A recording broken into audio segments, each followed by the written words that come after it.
começar mais um. E aí, hoje é dia do quê? Hoje é dia de falarmos sobre modernismo, mas primeiramente eu vou falar sobre modernismo português. Então a gente vai lá para a Europa ainda, não saímos de lá ainda. É porque nós temos duas figuras, na verdade uma figura muito... Na verdade são várias figuras importantes numa só. Aquele pacote 2 em 1, na verdade são 4 em 1. Né? Foi? Ele tinha distúrbio de personalidade múltipla? Não, ele era só extremamente criativo. Ah, tá, então beleza. Então não tem como a gente pular já para o modernismo no Brasil, que é extremamente importante, vai levar umas 4 aulas, gente, de boa, de verdade, que a gente vai falar sobre a Semana de Arte Moderna, depois sobre as 3 gerações, então aí vai umas 4 aulas sobre isso, né? E arte moderna tem que ser uma aula só pra ela. O que? Arte moderna? A de 22. Não, enfim, depois a gente fala sobre isso. Agora, passar por isso sem falar do modernismo português, não. Nós temos duas figuras ali muito importantes. Então vamos para Portugal. Pô, em que momento que a gente está falando então? Início do século XX, ué. Início do século XX. Então, a gente já falou sobre esse ambiente aí em outras aulas, então você tem que lembrar do seguinte, cara. O que é o começo do século XX? É aquele momento ali do prenúncio da Primeira Guerra Mundial e já pegando o momento das guerras, né? E vamos pensando, né? Olha, Brasil e Portugal ainda estão bastante ligados nesse momento aí. Por quê? Vamos lembrando que a República no Brasil só começa em 1889. Né? E se você lembrar, o imperador do Brasil era Dom Pedro II nessa época, que estava ligado diretamente à monarquia portuguesa. Então, Brasil e Portugal, assim, apesar de serem independentes, tinham um vínculo muito forte. Aliás, não era só o vínculo com o Brasil, né? O Império Português ainda era bastante grande, ele ainda tinha uma série de colônias na África, na Ásia, e que é nesse momento que começa o esfacelamento do Império Português e um bando de colônia na África, na Ásia, vão começar a se tornar independentes. O fim da monarquia no Brasil, o começo da República, vai estar tudo dentro desse bojo e que vai acabar todo o problema, gerando todo o problema em Portugal. Vai? Estou inventando o seu lado italiano. Se me algemar, cala a boca, eu não consigo. Pois é, e aí tanto que até essa própria realidade acaba aparecendo também nessas obras portuguesas, né? Mas o que é interessante na obra portuguesa é justamente todo esse contentamento que eles têm com a própria história. Então, quando a gente fala dos autores portugueses, é inevitável a gente não voltar a falar das grandes navegações, a gente não voltar a falar no período em que eles conquistaram ali a península em que eles estão hoje. Então, isso é bastante interessante, né? Quando a gente pensa em Portugal, a gente está falando justamente mas aí quando eu penso em Portugal no século XX já, né, a gente está falando do assassinato do rei e de seu filho. Pois é, o rei Dom Carlos, né, que aliás é o que marca ali o final da monarquia portuguesa. Que aliás, né, todo esse ambiente que a gente está falando de pré-guerras mundiais, a gente tem que lembrar que nesse momento aí, a Europa como um todo está em ebulição, né? Porque estão surgindo ali uma série de movimentos que vão começar a ressignificar esse nacionalismo, né? Então você vai encontrar tanto movimentos ali republicanos, como que vai marcar ali essa passagem dentro de Portugal, quanto movimentos monárquicos, né, de valorização da monarquia, e até movimentos ultranacionalistas e movimentos socialistas, todos convivendo juntos, e que em Portugal todos eles vão aparecer nessa transição e que vai gerar, obviamente, uma série de novas visões de mundo. Sim, inclusive o fato de eles terem matado o rei, então acabou a questão da monarquia, né? O rei foi assassinado junto com seu filho, né? No mesmo dia. Por populares. Sim. Sabe que isso aqui é uma coisa assustadora, assim. Tanto que até hoje em Portugal o pessoal fala lá, né? Nós não queremos... Tem gente, né, que defende a democracia e fala que não quer monarquia de jeito nenhum, que o último rei deles eles mataram na faca não foi, né? Foi a tiro, né? Mataram um tiro ali. E não foi assim, Revolução Francesa, prende o rei, julga e decapita. Não, no meio da rua, você vai dar um fim no rei. Né? Então assim, se regicídio já é um trauma dentro de comunidades monárquicas, num estado como foi o português, a gente está falando de um negócio bem mais brutal. Sim, aí, mas assim, a gente começa a falar da questão de brutalidade, né?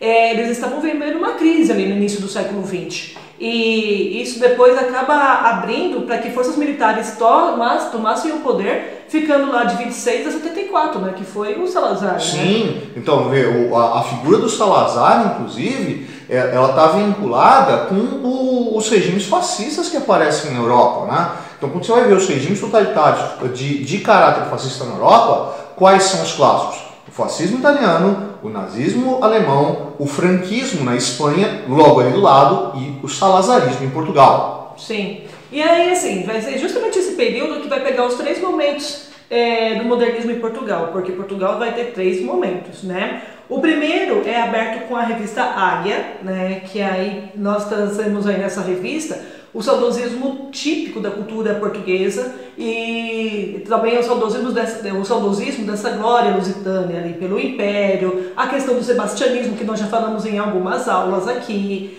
das grandes navegações. Inclusive o sebastianismo, até hoje dentro da cultura portuguesa, inclusive na brasileira, né, sempre é um tema que renasce. Então, assim, sempre dentro de momentos de crise social, essa ideia de que virá um salvador, virá um herói que salvará a gente, dessa imagem do Dom Sebastião que um dia voltará, retoma. Sim, tanto que nós vamos ter aí, nessa primeira revista, já ali como colaborador, o Fernando Pessoa e o Mário de Sá Carneiro, entre outros, mas são os 2 principais nomes desse primeiro momento. E o Fernando Pessoa, ele é um sebastianista, mas não que ele acreditasse que iria o rei voltar, mas toda essa questão de esse passado de glória de Portugal teria condições de retornar. E o Fernando Pessoa é quase que um personagem da Disney, né? Porque é tipo o Mickey Mouse e Donald Duck, né? O Fernando Pessoa.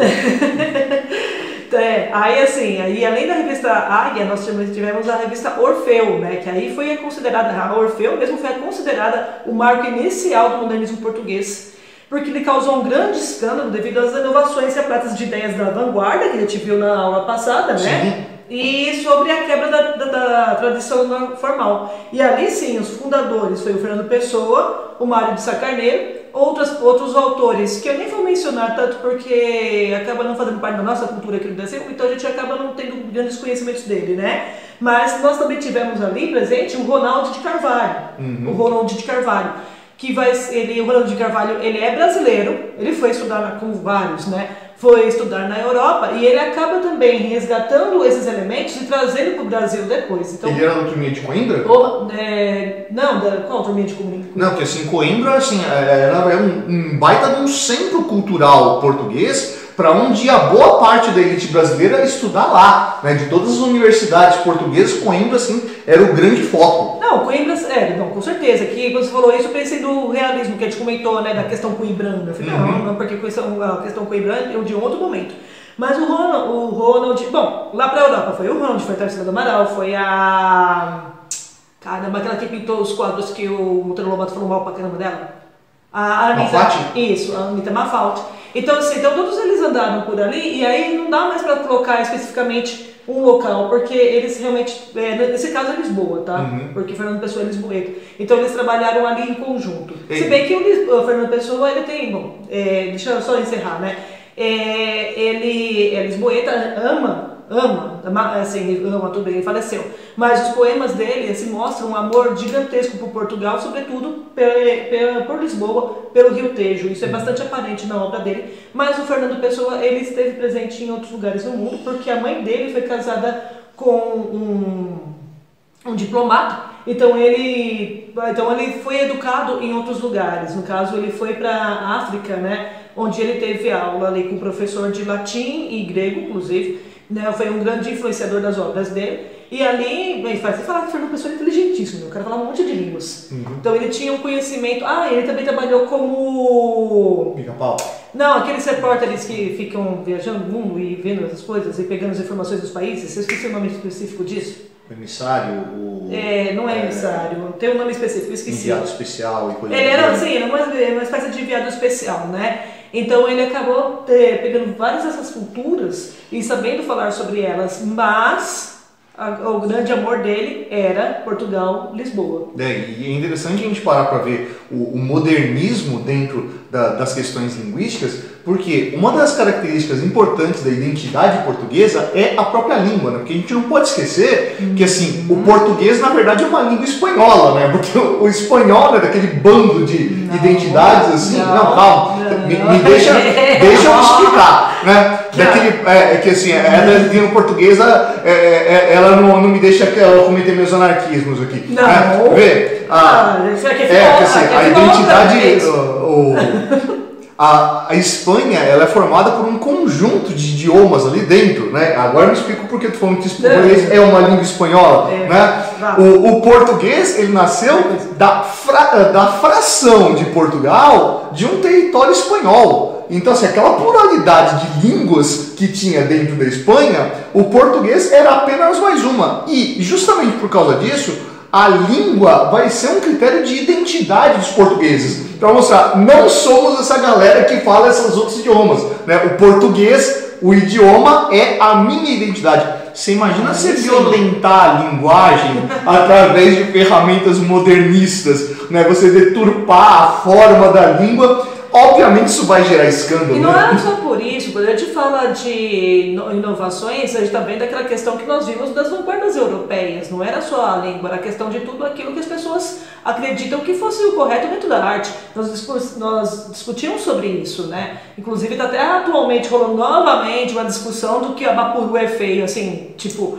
Feio é seu passado. Depois a gente fala sobre isso, né? Depois a gente fala sobre isso. Mas aí está dentro desse contexto de conservadorismo versus aquilo que está de mudança, né? Então, o que nós temos aí na revista Orfeu é justamente esse contexto de mudança, não somente da língua, né, mas também daquilo que há de novo que pode ser agregado a ela, né? Porque as pessoas não entendem que o novo agrega, não destrói simplesmente. Quer ver um negócio também legal dessa identidade de língua e que passa por aqui? É nesse momento aqui que tem o traslado lá dos corpos do Camões e do Vasco da Gama lá para o Mosteiro dos Jerônimos, em Lisboa, né? Aliás, o Mosteiro dos Jerônimos, onde também está enterrado o Fernando Pessoa.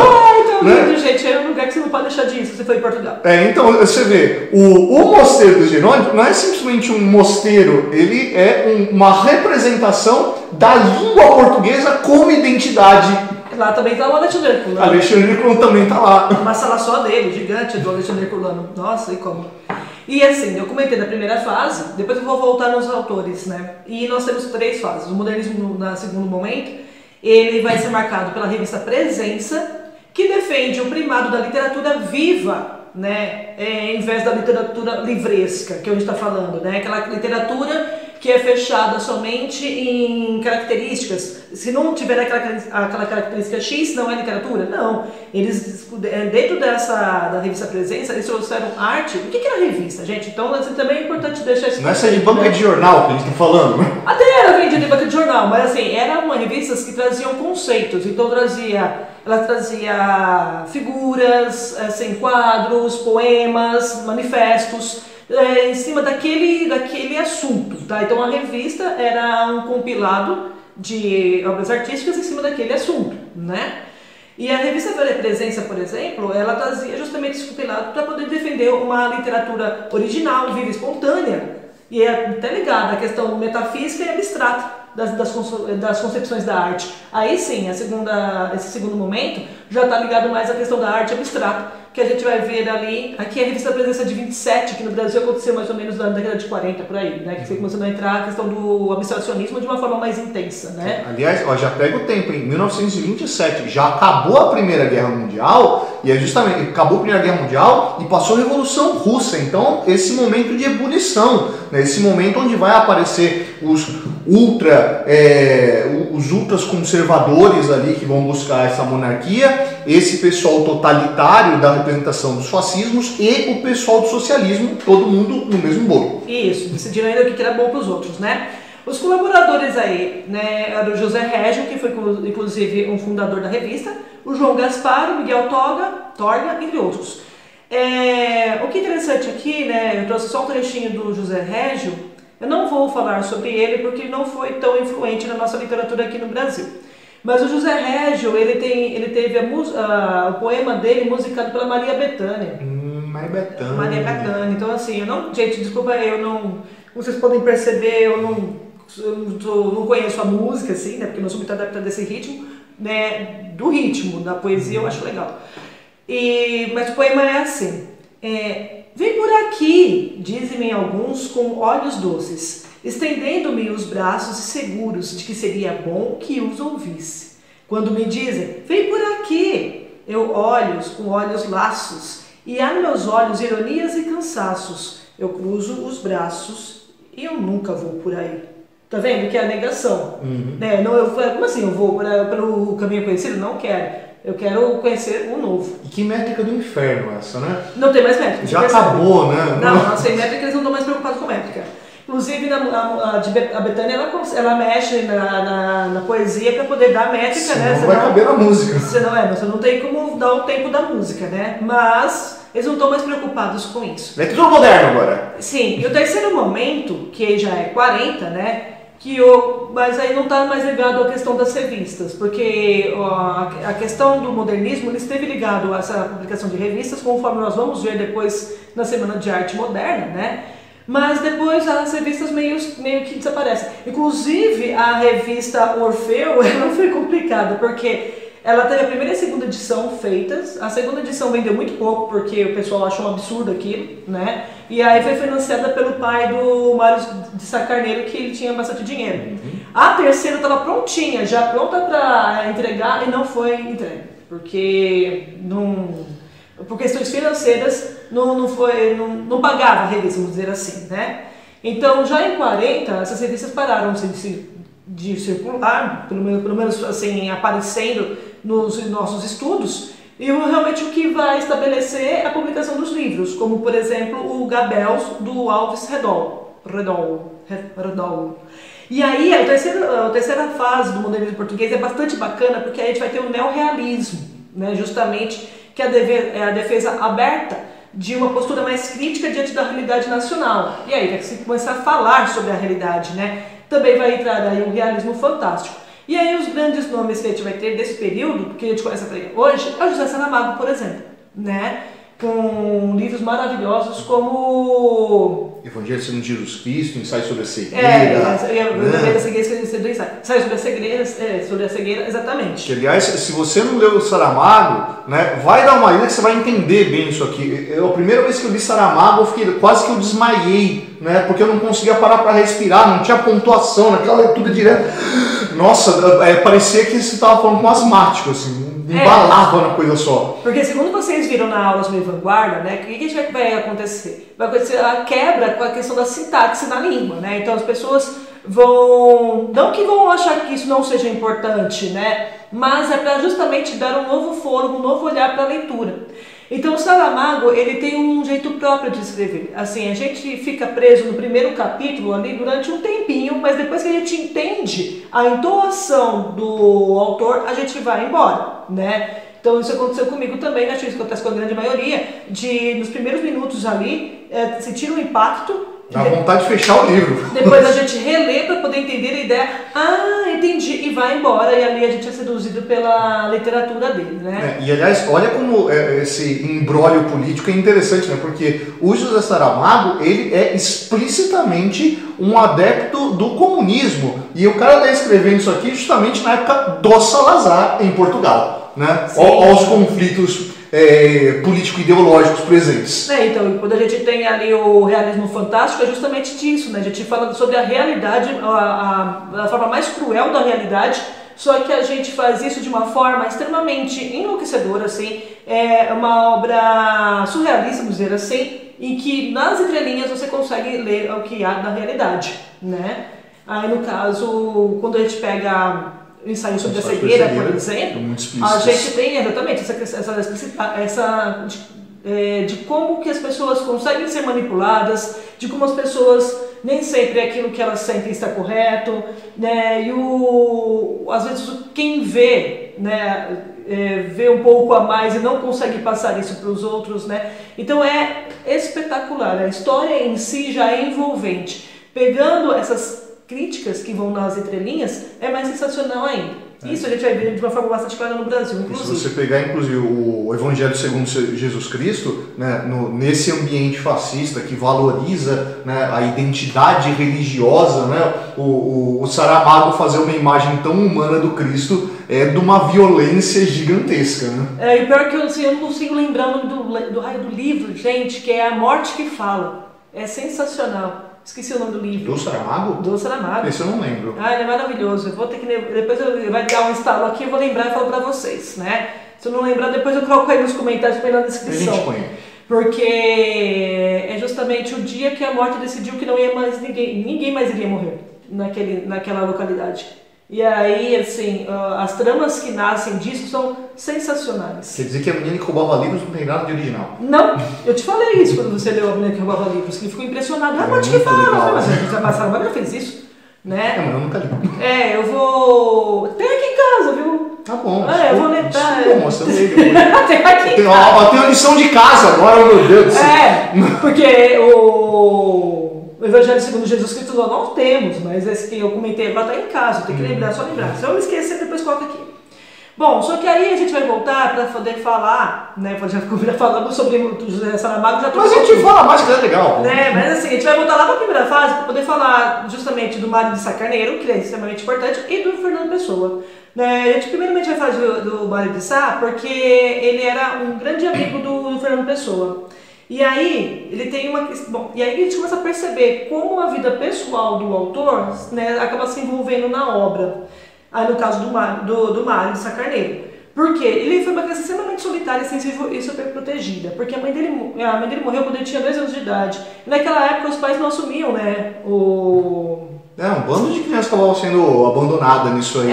O pai ensina a criação da criança. Então o pai levou o menino para ser criado pelos avós. Né? E os avós ali super protegeram. Então acabou crescendo sem um senso de realidade ali, coitado. E toda essa insegurança que ele tinha acabou criando ali uma pessoa extremamente depreciativa, assim, ele tinha um desprezo rigoroso por si mesmo, era uma coisa muito triste. Ao mesmo tempo que também tinha uma autoconceituação ególatra, né? Ele pensava muito no eu, porque afinal de contas ele tentava... Só tinha ele mesmo. Ele tentava se entender, né? Uma solidão sem fim, uma coisa terrível. Assim, ele sofreu muita influência do decadentismo simbolista, do sensacionalismo do próprio Fernando Pessoa, quem ele lia bastante, que era amigo, né? Do cubismo e do futurismo, por exemplo. Mas a vida dele era tão, assim, depressiva que ele acabou se suicidando, né? Então, assim, ele teve 3 tentativas, na última ele conseguiu, e ali ele deixou uma carta para o Fernando Pessoa, para algumas pessoas, inclusive para o Fernando Pessoa. Então ele foi um poeta engraçado que nós temos nesse período, Mário de Sá Carneiro. Também temos uma poeta muito importante, que é a Flor Bela Espanca, tá? Ela também acaba pegando esse primeiro e segundo momento, porque ela também foi uma autora extremamente depressiva, assim, também acabou cometendo suicídio, e ela era uma pessoa além do período dela, assim, né? Uma pessoa... o pessoal hoje fala que era tinha uma característica feminista, né? Embora não falasse sobre isso. Porque o próprio termo feminismo não estava muito bem cunhado, né? Assim, vai marcar mesmo com Simone de Beauvoir, então estamos falando de um proto-feminismo ali de formação, né? Sim, porque ela era extremamente incompreendida pela sociedade que ela tinha e ela também não se sentia encaixada em lugar nenhum, né? Então, a Flor Bela Espanca e o Mário de Sá Carneiro eram muito parecidos nesse sentido. Então a poesia deles, de ambos, tinha muito essa característica, né? Depressiva, assim, ególatra, esse desprezo. Por exemplo, um trechinho aqui do Mário de Sá, ele fala, né? Perdi-me dentro de mim porque eu era labirinto. E hoje, quando me sinto, é com saudades de mim. Olha... Passei pela minha vida um astro doido a sonhar, na ânsia de ultrapassar, nem dei pela minha vida. Para mim é sempre ontem, não tem amanhã nem hoje. O tempo que aos outros foge, cai sobre mim, feito ontem. Então, assim, é um poema, é longo esse daqui, é um poema que até quem tem depressão tem que ter bastante cuidado ao lê-lo, porque ele fala muito dessa questão do sentir-se sozinho, do sentir saudades de si, de tentar encontrar a si mesmo dentro de si. Então ele fala muito sobre isso, é um poema maravilhoso. Então assim, quando eu já te leio em sala de aula, tem que ter até cuidado para não dar gatilho aí. mas é um poema muito bonito, né? Agora, Fernando Pessoa, gente, ó, já vamos embora aqui nele, porque é só o Fernando... Esse cara é legal pra caramba. Tem mó galera com o Fernando Pessoa. Se o Sacarneiro ficava muito sozinho, o Fernando Pessoa ficava sozinho nunca. Ele tava sempre com a mó galera. Mas bom, eu já comentei que ele foi uma influência intelectual do professor, né? E assim, ele tem algumas cartas que ele escrevia para os amigos dele, e esses documentos, graças a Deus, estão salvos, e a gente consegue entender um pouquinho da cabeça de Fernando Pessoa, né? Ele comenta que, como toda criança, crianças têm amigos imaginários, e ali brincam, e ali conversam, e ali criam personagens. E o que ele comenta sobre si é que ele simplesmente não parou de fazer isso.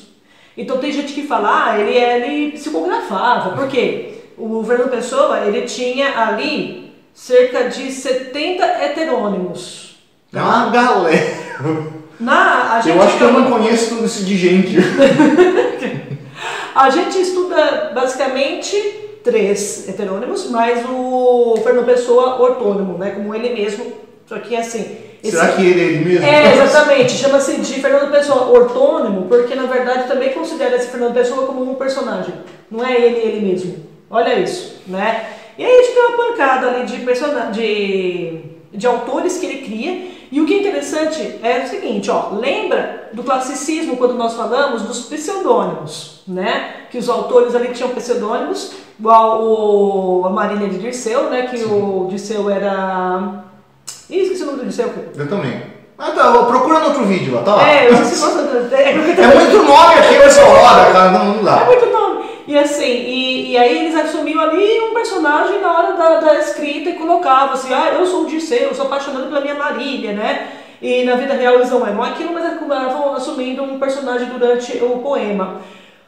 O Fernando Pessoa não é pseudônimo, tá? O heterônimo é diferente por causa disso. É como se realmente o personagem existisse e ele estivesse escrevendo. Uhum. Não é uma criação ali na hora. É como se ele existisse. Tanto para vocês terem uma noção que esses personagens do Fernando Pessoa, eles tinham, esses autores, né, além do Fernando Pessoa, vamos dizer assim, eles tinham o próprio mapa astral. O Fernando Pessoa desenhou o mapa astral dos outros personagens dele, né? Ele tem até a hora de nascimento. Então os caras, eles têm profissão, tem data de nascimento, tem história, tem uma data de morte. E você se achando um cara criativo. Não, então assim, então ele falava, agora eu estou escrevendo como fulano de tal, né? Como Alberto Caeiro. E o Alberto Caeiro é assim, assado. E aí ele fechava essa personalidade e ali o poema trazia essa personalidade desse personagem. Uhum. E aí o pessoal fala, né? Então ele psicografava? Não, realmente era questão de criatividade. Isso é que nem aquele pessoal que falou assim, quem fez pirâmide foi ET. Ensinou a empilhar pedra, olha que troço maravilhoso. Não, o cara é criativo mesmo. Se você não consegue, assuma que você não consegue. O Fernando conseguiu, pô. O cara é legal. Sim, tanto que esses 4 que a gente fala, né? Que a gente acaba estudando no ensino médio, eles são fundamentais, traçando ali uma trajetória que evidencia uma evolução circular com início e fim coincidentes, entendeu? Então, assim, existe essa pluralidade, mas ao mesmo tempo dentro de uma circunstância, tá? Coerente.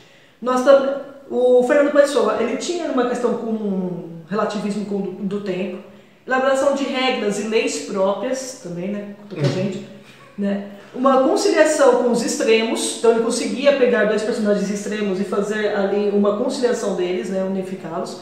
E na tentativa de dar ao próprio caos produtivo, ele se organizava. Então, assim, dentro do caos produtivo dele, ele conseguia ser extremamente organizado e ver aí também das obras que ele tem, né? Você percebe como o Fernando Pessoa tem tudo a ver justamente com esse momento de Portugal, da Europa, mas foca em Portugal que a gente estava falando, dessa quantidade de pensamentos lutando entre si, né, cada um com a sua verdade, este é o melhor caminho e esse é o futuro ideal, né? Você vai ter ali várias vozes dentro de Fernando Pessoa mostrando diversas ideias. Exatamente, tanto que existe aí, igual o Fábio falou, uma flutuação e instabilidade de ideais, né? Que ao mesmo tempo que se pensa naquilo que se é efêmero, daquilo que é moderno, também se fala sobre aquilo que é clássico. Então não tem...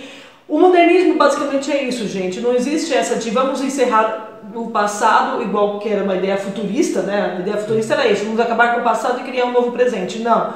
A ideia do modernismo do modernismo em si é acrescentar novos olhares. Né? Por isso que todas essas escolas do modernismo estão convivendo ao mesmo momento, e estão se esbarrando, né? Estão se lendo. Sim, tá? E aí o autores como o Fernando Pessoa consegue fazer isso muito bem. Então não dá para falar, Fernando Pessoa é futurista, não. É copista, não. Depende do personagem, exatamente. Aí ele consegue trazer tudo para si. É igual a língua, quando o pessoal começa a falar, nós estamos falando de língua como identidade, né? Quando a gente começa a trazer estrangeirismos para a língua, o pessoal fala, vai acabar com a língua. Não, na verdade ela está sendo enriquecida, né? Quanto mais ideais ela traz, mais a língua se expande, né? Por isso que o latim morreu, tá? Porque ele tentou se congelar ali. E aí, essa é a concepção modernista também, né? Quanto mais eles conseguem expandir uma cultura e... agregar mesmo. Né? Agregar e ali criar uma identidade. E tanto que existe ali também uma transformação causada no Fernando Pessoa pelo mundo industrial, que isso também fica bastante evidenciado, inclusive pelo futurismo que a gente acabou de mencionar, transformando as noções de tempo, espaço, velocidade, inaugurando novas tecnologias. Inaugurar novas tecnologias significa, nós sabemos, novos perfis também. Sim. Né? Tanto que ele mesmo fala, o ponto central da minha personalidade como artista é que sou poeta dramático. Tenho continuamente, em tudo quanto escrevo, a exaltação íntima do poeta e a despersonalização do dramaturgo. Vou outro, eis tudo.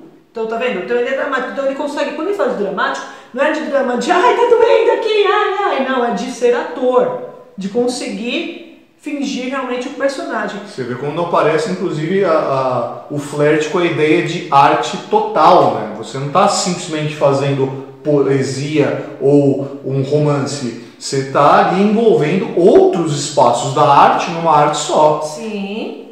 Tanto que quando a gente fala da dramaturgia, isso é bastante colocado pelo Fernando Pessoa ortônimo, né? Por quê? O Fernando Pessoa ortônimo vai ter vários poemas sobre a arte de escrever. Então, assim, são poemas metalinguísticos. E ele tenta explicar isso para as pessoas, né? Tanto que tem um poema chamado Autopsicografia, que eu trouxe só uma estrofe. Um nome fantástico. Tá vendo? E ele escreve, o poeta é um fingidor, finge tão completamente que chega a fingir que é dor, a dor que devera sente. Nossa, isso aqui tá um nó na coisa das crianças, porque assim, todo mundo sente dor, mas na hora que você está escrevendo o texto, não significa que você esteja sentindo aquela dor, não precisa. Pode ser a memória de uma dor, pode ser uma dor inventada. Exato, não precisa. Então, quando o poeta está escrevendo, por isso que ele fala que ele é um fingidor, né? Porque não precisa necessariamente. É igual, bom, aí eu vou entrar com uma poetisa brasileira, né? Que é a Cecília Meirelles, que ela fala, né? Não sou alegre nem sou triste, sou poeta. Né? Então, assim, eu não escrevo porque sou triste, eu não escrevo porque estou alegre. Então, tem gente que fala assim, eu estou feliz, vou escrever um poema. Estou muito triste, vou escrever. Tem gente que faz isso. Eles não. Né? E quando eles querem simplesmente escrever, externar aquilo que precisam. E quando fazem isso, é quando ele se coloca como um fingidor. Tanto que no Isto, ele também fala sobre isto. Né? O Isto também. Ele é um poema que eu peguei só um trechinho. Ele fala assim, dizem que finjo ou minto tudo o que escrevo. Não. Eu simplesmente sinto com a imaginação, não uso o coração. Tá vendo? Então, assim, ele pensa, ele arquiteta toda aquela ideia e ali ele passa pro papel. Entendeu? Então, isso é o Fernando Pessoa, tá, gente? Esse é o próprio Fernando Daquela Pessoa. galera toda é o que tem o nome de batismo. É isso aí. Pelo menos o ortônimo dele, né? Então, o que é esse Fernando Pessoa, esse que se coloca ali do fazer poético, ele vai trazer pra gente, né? Ele é um poeta decadentista aliado à história do seu país. Tá vendo essa questão? O clássico tá ali, tá? Ele tem uma vertente lírica, fruto de uma sensibilidade extremada e de uma inteligência poética rara, né? Porque o cara, né, vamos combinar. Tanto que ele escreve um livro, né, a principal obra do Fernando Pessoa ortônimo, é justamente o livro Mensagem. Aí você pensa, mensagem, ok. Não, o próprio nome Mensagem é a junção de... é como se fosse um anagrama, tá? É a junção de um trecho em latim. Então, mensagem significa mens, agitat, mole. Mens, agitat, em, mole. Que significa a mente agita a matéria. Né? Então, manda uma mensagem pra mim. Não. Quando ele está falando que a mente agita a matéria, na verdade, o livro Mensagem, ele está falando da história de Portugal. Então o livro, tem que colocar aqui o brasão de Portugal aqui. Tá lá, brasão de Portugal. Porque o livro acaba sendo através do brasão de Portugal, inclusive, ele vai contar a história de Portugal. Só que a história de Portugal é uma metáfora da história da humanidade, tá? E os heróis, na verdade, são agentes involuntários dessa história, porque o herói ele busca a grandeza. Então não é que ele é herói simplesmente porque ele é uma pessoa cheia de dons, mas é porque ele está em busca da grandeza. E o próprio Deus aí é uma analogia à superação humana. Então você fala, eu sou valente em nome de Deus. Na verdade, esse Deus é uma metáfora da superação humana. Então, para ele, a história de Portugal é a história da própria superação humana. E aí ele vai dividir a obra em 3 partes, tá? Primeiro o brasão que a gente mostrou aqui. Na parte do brasão, ele tem 19 poemas divididos em 5 seções. Então ele vai falar dos campos portugueses, ele vai falar dos castelos. Então no brasão você percebe que nós temos ali os castelos ao redor, né? E ali, falando dos castelos, ele vai falar justamente dessas conquistas portuguesas por meio dos seus reis, né? Vai falar do Dom Henrique, do Diniz, né?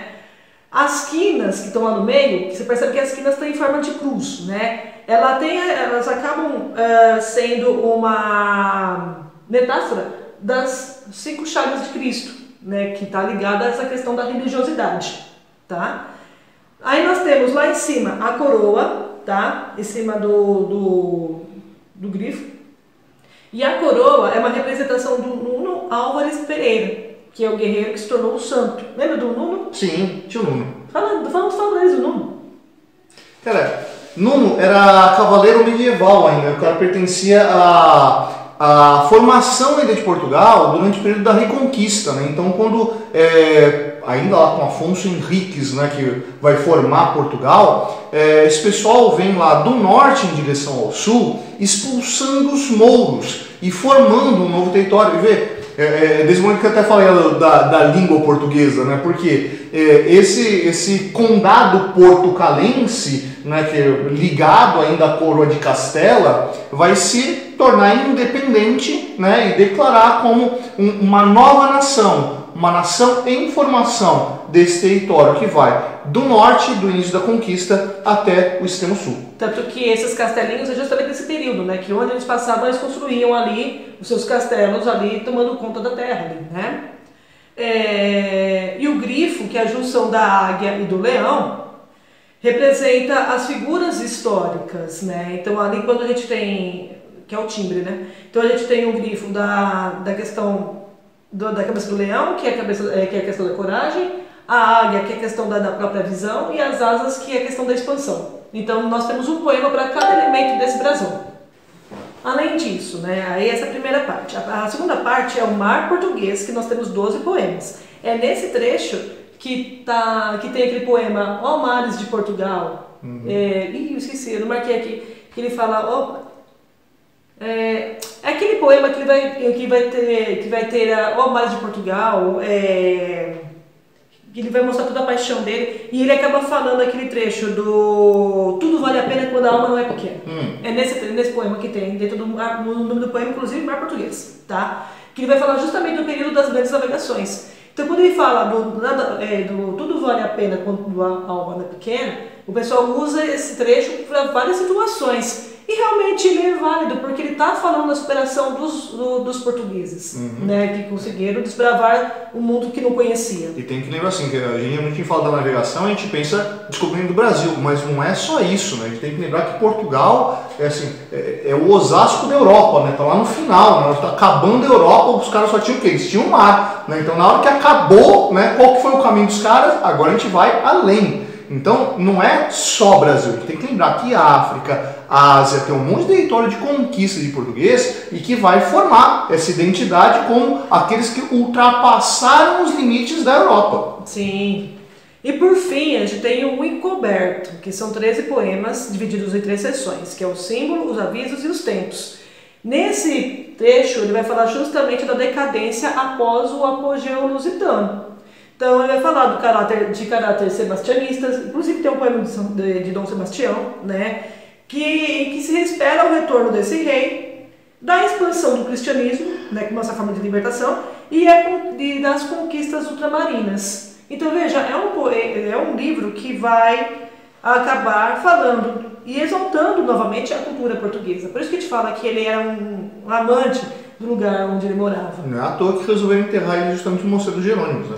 Sim, esse livro ele mandou para um concurso. Ele só não ganhou porque ele tinha menos de 100 poemas, porque era uma das regras do concurso ter 100 poemas. Mas aí, por causa do livro Mensagem, inventaram uma segunda premiação. Então, o primeiro prêmio foi para o fulano de tal lá, que fez bonitinho como deveria fazer. O segundo foi para ele, porque o livro foi, assim, absurdo de bom, né? Modernista, né? Lasque-se a regra. Bom, aí falando sobre as pessoas de pessoa... Que é mó galera.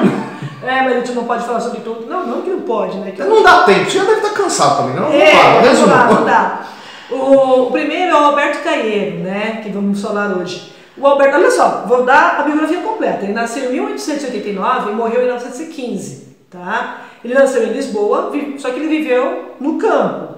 E não teve profissão, nem quase educação. Ele só teve ali a educação primária. Rústico. Bem rústico. Ele perdeu os pais muito cedo e vivia de poucos rendimentos. Sabe aquela pessoa que é uma pessoa muito simples, tem muito pouca educação, mas tem uma sabedoria absurda? É o Alberto Caeiro. Tanto que o Alberto Caeiro, ele é chamado de o poeta dos poetas dentro da galera do Fernando Pessoa. O próprio Fernando Pessoa dizia que o Alberto Caeiro era... Mais legal. Não, a inspiração dele, vamos dizer assim. Né? Então ele respeitava o Alberto Caeiro dentro da sua própria imaginação ali. Então o Alberto Caeiro ele rompe com o decadentismo e retoma um olhar ao processo civilizatório que acaba trazendo angústia e desequilíbrio, né? Mas o que é interessante é que ele vai ter um olhar primitivo sobre o mundo, né? Porque ele consegue procurar lirismo nas pequenas coisas, assim, e não na simbologia delas. Então isso que é interessante, porque no simbolismo nós temos ali as imagens, né? Por exemplo, a gente leu o Ismália, né? Quando a Ismália estava no topo da torre, olhou a lua chorar, né? Então ali estava falando suicídio. Então a gente vai ter todo um desenho para poder falar do suicídio. Então nós temos toda aquela questão falando do suicídio. Aqui não. Aqui ele quando ele fala da pedra, ele fala da pedra mesmo, né? Mas como essa pedra vai atingir nós como pessoa? Né? Quando é pau, quando é pedra, é pedra. Mas mas a pedra é aquele elemento que está ali a longa data recebendo todo o sol, chuva, todos os elementos do tempo, entendeu? Então presta atenção de quanto significado a própria pedra já tem. Eu não preciso ressignificar a pedra, ela já é um significado concreto, entendeu? Concreto mesmo. É a pedra. E então ele vai ter esse olhar sensorial sobre as coisas, né? Vai buscar refúgio na natureza e é o próprio Carpe Diem, né? Ele tem aí o grande poema que é o Guardador de Rebanho, né? Então quando a gente pensa em Alberto Caeiro, a gente pensa primeiramente no Guardador de Rebanho, que a realidade era tudo o que havia. Então ele fala assim, um trechinho para vocês. Sou um guardador de rebanhos, o rebanho é os meus pensamentos, e os meus pensamentos são todos sensações. Penso com os olhos e com os ouvidos, e com as mãos e com os pés, com o nariz e a boca. Pensar uma flor é vê-la, cheirá-la, é comer um fruto e saber-lhe o sentido. Olha a beleza disso, gente. O Alberto Caeiro é um dos favoritos. Bastante sensorial, né? Entendeu? Então ele está levantando realmente aquilo que é belo. Né? E assim, a própria flor, a própria fruta já é poesia. Então ele está trazendo isso pra gente. Tá? Acorda, olha que lindo que você tem na tua frente. Ele fala, por isso, quando num dia de calor me sinto triste de gozá-lo tanto, e me deito ao comprido na erva, e fecho os olhos quentes, sinto todo o meu corpo deitado na realidade. Sei a verdade e sou feliz. Ultra sensorial. E não é real, assim. A gente que vive nessa loucura, é importante ler isso aqui de vez em quando e saber que quando você está deitado ali na grama, você não está sem fazer nada às vezes, você está sentindo, gente, você está existindo, isso já é importante. Sabe essas coisas realmente muito fofas, assim, que é importante de parar e olhar. E o guardador de rebanho é isso. E aí a gente também tem, só que o Roberto Caeiro tem duas obras ali, duas fases, né? Tem o Guardador de Rebanho e tem o Pastor Amoroso. O Pastor Amoroso, ele já, um crítico até comentou, né? O poeta se apaixonou. Então ele fala, né, que o poeta é o próprio ser apaixonado. E ali ele fica um pouco mais melancólico, né? Porque ele fica ali falando da amada. Então é uma questão mais simples dentro do que o Alberto Caeiro era em relação ao amor e o que ele sente. Amoroso não é o nome do poeta, é o adjetivo. Entendeu? Então nós temos aí o primeiro Alberto Caeiro, que era muito próximo dessa natureza, da questão pastoral, vamos dizer assim, né? Aí a gente tem, por outro lado, a gente tem o Ricardo Reis. Ricardo Reis já é uma outra coisa. E olha só como difere. O Ricardo Reis nasceu em Porto em 1887, tá? Então o Alberto Caeiro era 2 anos mais novo, né? Eu também era mais velho. Nasceu em 87. É médico, tá? Estudou. Só que ele mora no Brasil. Porque ele... Olha que interessante o que o Fábio falou, né? Ele mora no Brasil desde 1919. Porque ele era monárquico, que o Fábio comentou. E foi para a República. Né? Não, mas assim, mas por que ele veio para o Brasil? Porque o Brasil ainda, embora fosse o Brasil republicano... É a memória. Não, ainda tinha, né? Vamos combinar que assim, mudou-se os nomes, mas os donos ali era a mesma coisa. Estava vivendo a questão do café com leite. O processo era o mesmo, entendeu? Ainda não chegou no Vargas. Né? E era latinista e semilenista. Então essa questão do latinismo, né? Então, ou seja, ele tinha muitas questões clássicas na obra dele. Então o que não tinha lá no Alberto Caeiro? O Alberto Caeiro não ficava falando sobre Zeus, sobre Baco, por exemplo. Já Ricardo Reis fala. Olha como é distinto. É distinto, gente. Se você não falar isso para uma pessoa que nunca leu Fernando Pessoa e seus heterônimos, ele fala tranquilamente que são autores diferentes, sem nenhuma relação entre eles. Entendeu? Por isso que o Ricardo Reis representa a cultura clássica, né? Porque ele remete ao estoicismo e o epicurismo, que eram filosofias helenísticas. Pré-socráticas, né? Que tinha ali a questão fiel com a natureza, né? Então ele trazia essa tradição clássica aí para poder equilibrar essas duas doutrinas, o que o tornava maneirista. Ou seja, ele vai trazer também traços do classicismo e do barroco. Então perceba. Não é que não... O que é o modernismo? Não é que não poderia mais existir aquilo daquela forma. Poderia existir, não tinha problema nenhum. Né? O que é interessante é que se abre. Eu posso fazer um poema, um soneto decassílabo tranquilamente, assim como eu posso fazer também, e falar dentro do meu poema decassílabo dos elementos gregos, por exemplo. Mas eu posso fazer também um poema falando dos meus elementos gregos sem usar um soneto decassílabo. Não tem problema nenhum. Você faz se quiser. Bom, o que pega bastante na obra dele como temática é essa preocupação com a morte, com o decorrer do tempo, a perda da juventude, ele é bastante preocupado com isso, né? E ele tinha ali uma contradição entre o desejo de serenidade e a sabedoria diante da vida, né? E contra a inquietação do espírito, promovido pela decorrência do tempo e das suas consequências. Então, assim, aquela questão da morte, né? Poxa, eu vou morrer. E aí ele sai completamente daquela questão da morte e libertação que nós tínhamos lá no romantismo, né? Eu preciso aproveitar realmente a vida porque eu vou morrer, né? Então isso vai acabar. Né? Tanto que um dos poemas meus favoritos do Ricardo Reis é aquele que ele fala assim, ó, segue o teu destino, rega as tuas plantas, ama as tuas rosas, o resto é sombra de árvores alheias. Suave é viver só. Os deuses são deuses porque não se pensam. Então a gente pega aqui o final do poema, né? Os deuses são deuses porque não se pensam, porque eles não ficam se questionando, né? Não ficam ali perguntando para si mesmo o que eles são. Eles simplesmente são. Eles são, acabou. Né? Já existem e é mais que o suficiente. Exatamente. E quando ele fala do segue o teu destino, rega as tuas plantas, cuida das tuas coisas. Você é problema seu. Então, é justamente essa questão do carpe diem, né? Cuide da sua vivência, cuide de quem você é, porque ninguém mais vai fazer isso por você, né? E aproveita a vida, vai lá, né? Siga em frente. Vai lá, menino. E por fim, a gente vai falar do Álvaro de Campos. Álvaro de Campos. Né? O Álvaro de Campos, nós temos aí... Caramba, eu esqueci de novo, eu ia falar da ode, do ode que ele tem, que toda vez que a gente fala de futurismo, a gente usa... Como exemplo do futurismo, um dos poemas que é justamente do Álvaro de Campos, né? Que eu acho que é o Ode à Modernidade, mas não é bem esse o nome.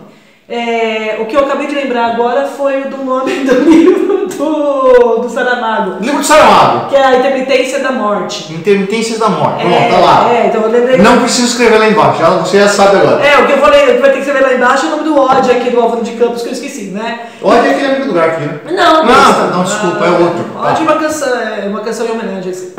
Então, de felicidade, né? Então, por que ele acaba fazendo essa questão até futurista? Porque o Álvaro de Campos, ele é engenheiro. Ele é um engenheiro formado em Glasgow, na Escócia. É a tua. Você acha que é pouca coisa? Não. Ele nasceu em Tavira, em 15 de outubro de 1890, se não me engano, a 1h30 da tarde. Fernando Pessoa, cara. O cara não tinha muito o que fazer, não é uma imaginação fértil.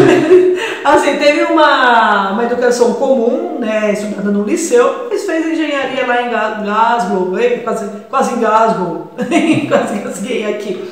Mas ele tinha essa consciência um pouco mais futurística, embora tivesse, mas ele não era um elemento que fosse ligado ao passado, nem ao presente, nem ao futuro. Ele é um homem das máquinas, é um cara moderno. Então, mas ele perdeu as máquinas, mas é porque ele era um dos poetas mais turbulentos do Fernando Pessoa, na verdade, né?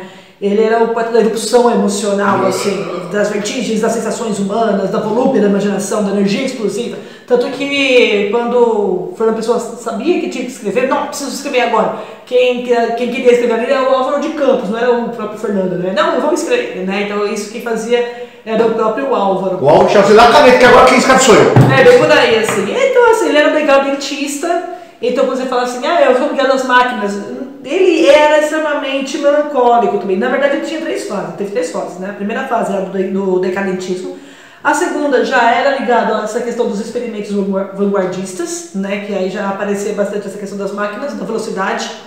Esse poema é muito bonito que ele fala do bater das máquinas, assim, ele ouve de uma forma muito poética o bater das máquinas. Antes de você embalar nisso aí, só dar um passo para trás, que eu percebi que a gente já falou de decadentismo um monte de vezes e a gente não explicou que é isso, né? Hoje não explicou isso da vanguarda? Então a gente passou assim, e não explicou ainda. O decadentismo tem a ver com a decadência do Império Português e todo o sentimento que isso gera ali, tá? Então tá vendo? É importante ter um historiador ao lado? Sim! E assim, o decadentismo também na questão da poesia tem relação com pegar obras, assim, pegar características já decadentes, né? No simbolismo, por exemplo. Né? Que tinha coisa lá que já era ultrapassada, mesmo assim traduzia para a sua própria obra. E a última fase é extremamente melancólica, tanto que A Tabacaria, que é um dos poemas mais famosos do Álvaro de Campos, ele é dessa fase melancólica, né? A tabacaria, não de a tabacaria, tá? Não é a mesma coisa. É um poema que ele comenta, ele tá lá sentado no apartamento dele, né? É um sobradinho, e aí ele vê a movimentação da rua e a movimentação da tabacaria, as pessoas entram e saem, e aí ele fica pensando de como tudo aquilo é efêmero, de como as pessoas não são pessoas, de como elas não se conhecem, como todas as janelas são iguais, quem será que está em todas aquelas janelas? Então ele vai movendo todo um questionamento durante o poema aí, em relação a isso. E a tabacaria porque é o ponto central de onde começa o questionamento. E ele fala, né? Ele inicia assim: não sou nada, nunca serei nada, não posso querer ser nada. A parte disso, tenho em mim todos os sonhos do mundo. Eu tenho uma camiseta disso, devia ter colocado a camiseta disso hoje. Então, assim, aquela questão, né, gente? Eu não sou ninguém, né? Eu não posso querer ser ninguém. Porém, eu posso ter todos os sonhos aqui, eu posso viver, né? É legal o ambiente que ele pega, justamente é uma tabacaria, né? Você não sabe o que é uma tabacaria, é um espaço que o pessoal ia para fumar e tomar um traguinho, né? Então, assim, é o ambiente do happy hour, né? O cara tá lá flanando e vai para lá. Exatamente, realmente é esse ambiente que ele vai mencionar, que ele vai falar, né, em sua obra. E o Álvaro é assim, né, ele é extremamente ágil nessa questão da poesia com as máquinas, com a velocidade, com o tempo, e ao mesmo tempo ele torna na terceira fase melancólico, pensando que o que é a vida, para que estamos aqui, será que tudo isso vale a pena mesmo, né? E aí, olha só como é interessante. Vai ser o contrário do Ricardo Reis, porque o Ricardo... Que tá bastante feliz onde ele tá. Não, bastante feliz. Não, desculpa. Eu misturei com o Caíra, desculpa. É muita gente. Porque assim, o Ricardo Reis era epicurista, entendeu? Então vamos viver, cara, vamos viver. Já o Álvaro é tipo a tristeza. É preciso viver. Quem sou eu? Quem é você? É assim. Enquanto o outro é alegria. Nem tanto, nem tanto. A gente vai falar assim, ó, o Alegre, outro é triste. Não são porque eles são poetas, nunca se esqueçam. O poeta é um fingidor. Finge tão completamente a dor que, como que é? Que chega a fingir que é dor, a dor que deveras sente. Né? Não se esqueça disso. Deveras. Eu gosto dessa palavra, deveras. É isso. E é isso. Então, cara, se você curtiu, você vai lá embaixo dar um curtir. Se você não curtiu, vai lá embaixo dar um descurtir. É gentil da sua participação no canal. Essa é a literatura do Suetônio. Eu sou o professor Fábio. Eu sou a professora Rosi. E você, meu amigo, você deveria estar estudando.